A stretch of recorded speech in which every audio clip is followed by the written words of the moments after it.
What's going on, guys, and welcome back to WWE Network and Chill, where every single week I, Graham G.S. Matthews, break down all the original programming that I watch on the WWE Network. Today we're talking Table for Three, the TLC Icons episode with Edge, Christian, and the Hardy Boys. The first really full-fledged reunion of Edge, Christian, and the Hardy Boys in God knows how long. I know they reunited at the Hall of Fame, technically, with the Dudley Boys, which was a really, really cool moment.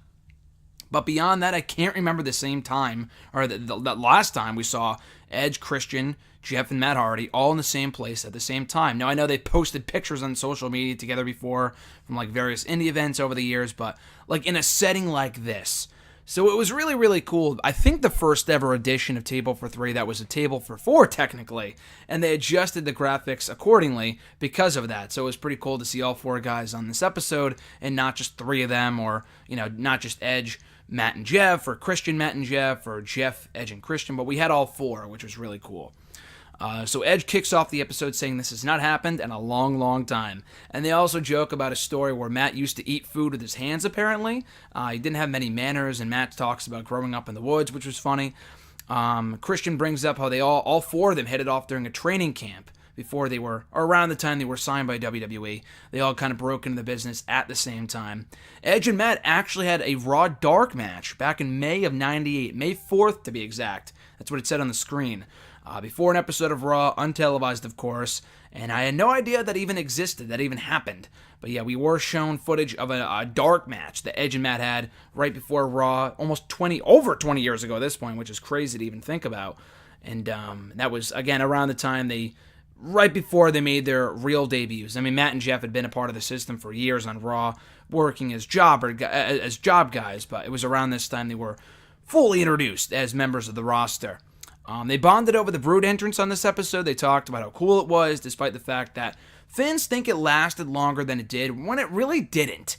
It was only really around for like less than a year, they agree, but people have fond memories of the Brood entrance and the fire and the blood, or the fake blood, whatever. And obviously the theme song, which is super catchy.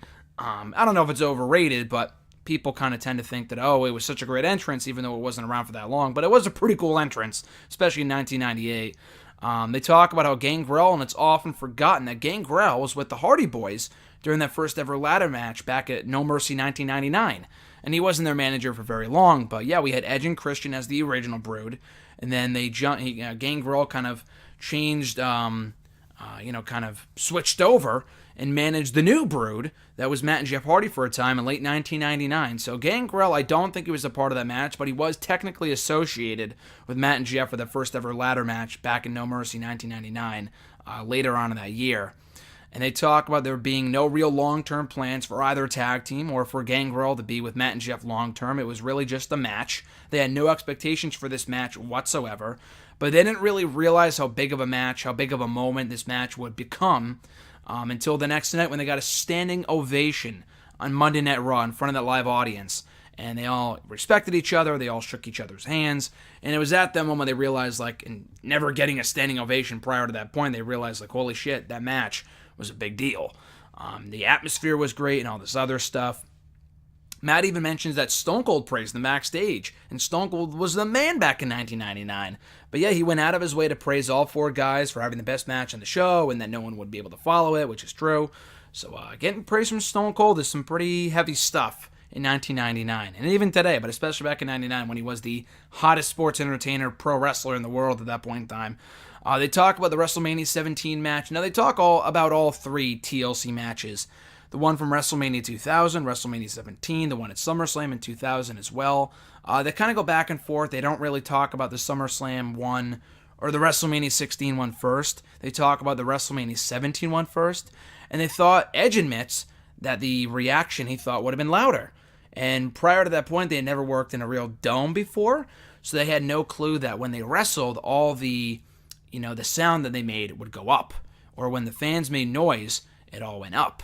You couldn't really hear it in the ring. They could only really hear themselves.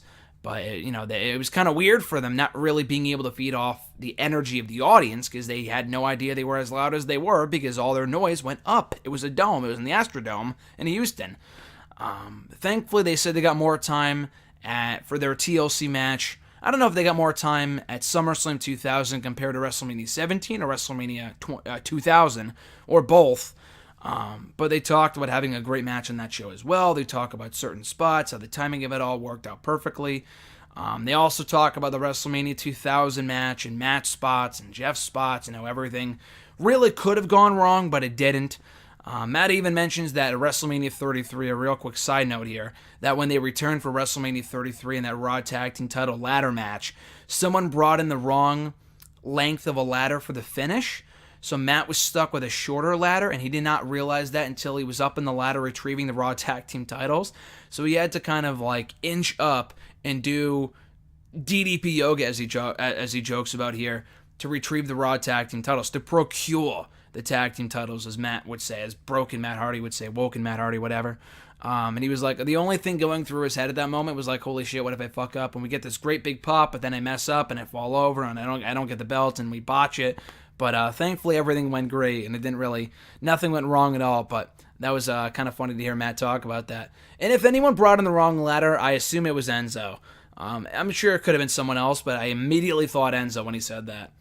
Anyway, Christian talked about after they kind of broke up and they did their own thing in singles competition, Christian felt that he tried too hard to force things as a singles competitor. And he thought he would get fired because he wasn't having fun anymore. But he eventually adjusted, started to have more fun, and then his singles career took off.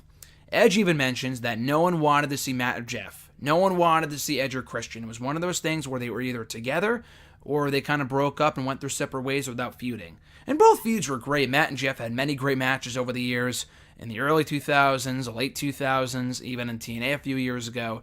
Edge and Christian, same thing, had a number of matches early on in the 2000s and a few matches in the mid-2000s as well.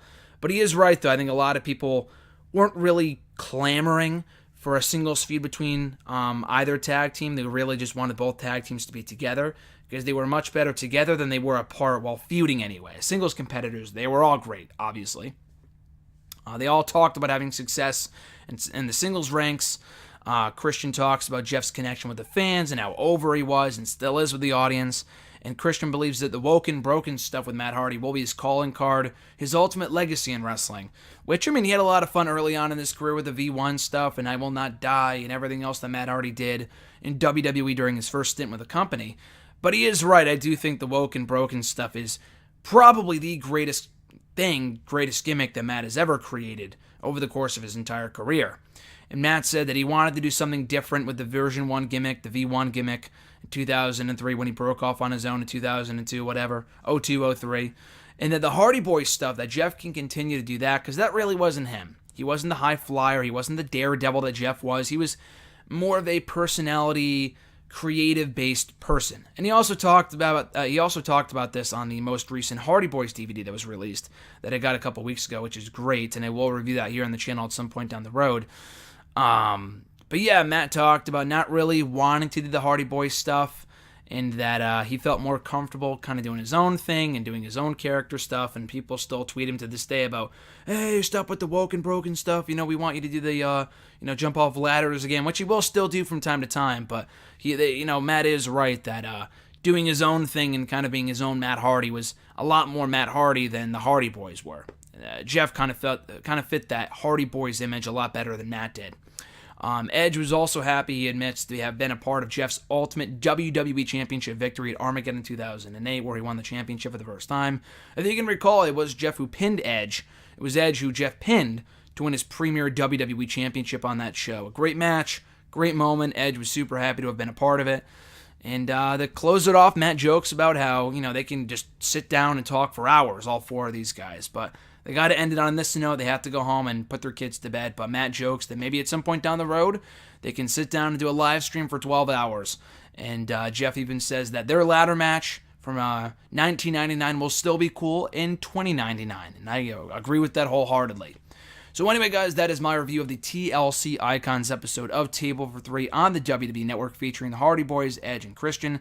Another great episode. You could tell that despite all the time that has passed since their last encounter on television, in person, whatever, they're still very good friends. They all get together They get along together very, very well. They have this great bond, this awesome chemistry, and they just have a lot of fun reminiscing on the great times and looking towards the future as well on both their tag team days, their singles careers, their ultimate legacies in the business, and all this other really, really cool stuff. So I thoroughly enjoyed this episode. Definitely check it out on the WWE Network. It aired last week after Monday Night Raw.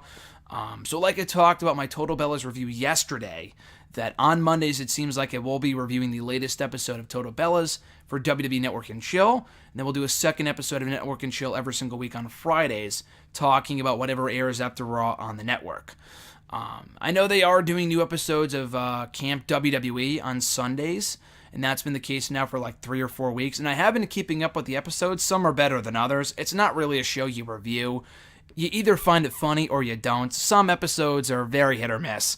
I'm not going to review it here for Network and Chill, but I will say for Camp WWE, it's not exactly must-see programming.